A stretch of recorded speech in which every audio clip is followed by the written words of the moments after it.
I totally understand where Dave Ramsey's coming from when he talks about the 8% withdrawal rate being so superior to the 4% withdrawal rate that's been recommended for decades.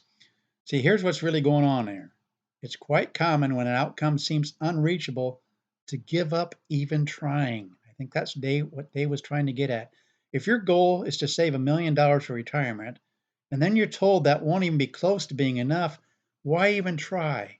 Why even sacrifice trying to get to $1 million when it seems impossible that even if you get there, you're not going to have enough money? Let me try to explain this in numbers. For example, in 1992, we have a 30-year run we can look at, and during that 30-year run for the S&P 500, it averaged 12 point right over here, 12.11% from 1992 to 2022. It averaged 12.11%. So Dave's point is, why not average the 12% return, take out 8%. What we're actually going to do is look at 8% right here. Here's what we're looking at, an actual case scenario where they plan on needing $7,000 a month once they reach retirement. They know they're going to get $2,000 for Social Security. So from their nest egg, they can take out, they need to take out $5,000 a month to meet these expenses. So if you take out 8%, that'd be $6,667 a month, which would easily match that. In fact, you could even go down to 6%, match that 5,000. And in 1992, if you take 8%, again, we're talking about Dave's rule of 8%. If you take 8% of what's left of that $1 million getting 12% interest, you're going to get, this is the kind of money you're going to have. But this actually, you didn't get 12% in 1992. You got 7.62. So you'd have 996,200. You take 8% of that, you come up with 6,641. Still very comfortably over the 5,000 that you need. You go down through here, you're not going to have any problems. You've actually get up to 10,000. Then you run into this stretch where it actually knocks you down to 7,000. Again, no problem. You're always going to have way more than the 5,000. Well, in Dave's scenario, where you're averaging 12%, you're not getting just 7% and 10% and 1% and 37%. You're averaging 12%. These are the kind of numbers you can have. 80,000, 83. It's just going to go up to 131,000. We're over in this scenario, you'd have 113,000 coming in a year.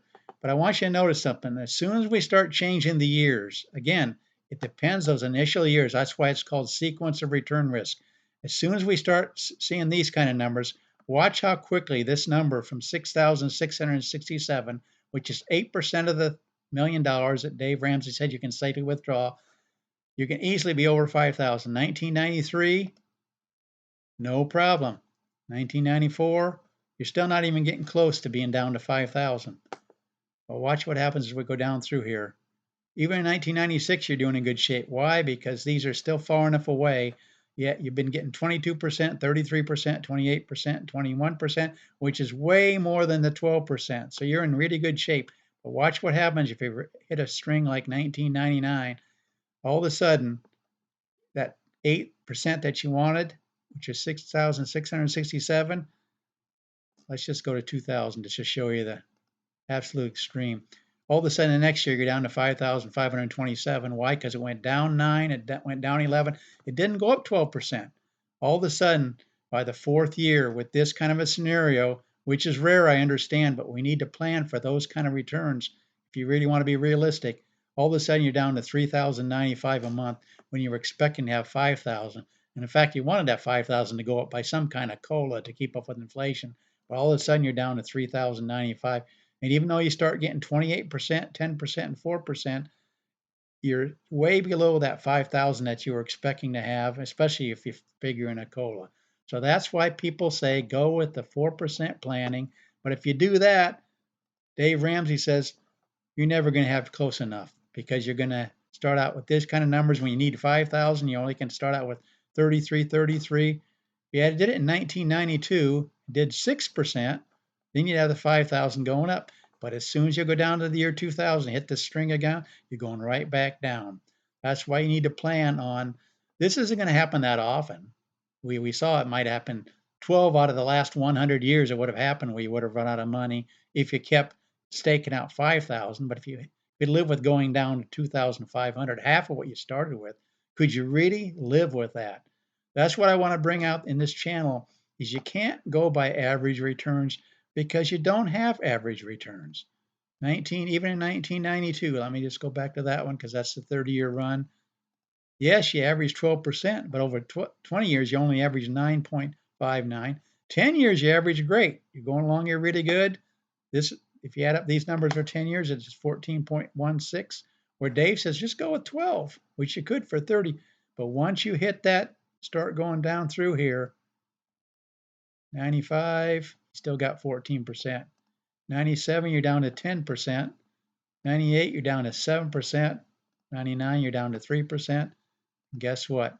Or excuse me, that's 2001. You're down to 3.63. This is the one that's 1.21%. If you go down through here, all these numbers add up to 1.21, where Dave would have you averaging 12% through all that. That's not going to work. You're going to run out of money doing 8%, which is what actually I'm doing just 6%. If you did 8%, you run even quicker out of money. Look at this, down to 3,000 when you're expecting to get 5,000. Hopefully these numbers make sense. It really does matter what's going on in the stock market those initial years. You start out with a run like that, no problem. But you can't just guarantee this 12% all the way through there. Even though over a 30-year run it averaged 12%, you have to look at those initial years. If they're down years, you will run out of money, or you have to cut drastically back from the 5,000 you were planning on down to what we saw, 3,000 or so. Hopefully these numbers make sense. Dave had a good motives, because if you were discouraged because, man, I can't make it on $1 million because I'm going to run out, I won't even begin saving. But you need to consider what might happen in the future and plan accordingly. Over the years, the number that's worked out best is the 4% rule. Hopefully this makes sense. Our channel is called $1 Million Made Easy. Please consider subscribing. Please comment. Please like the video. The YouTube algorithms like this when that happens.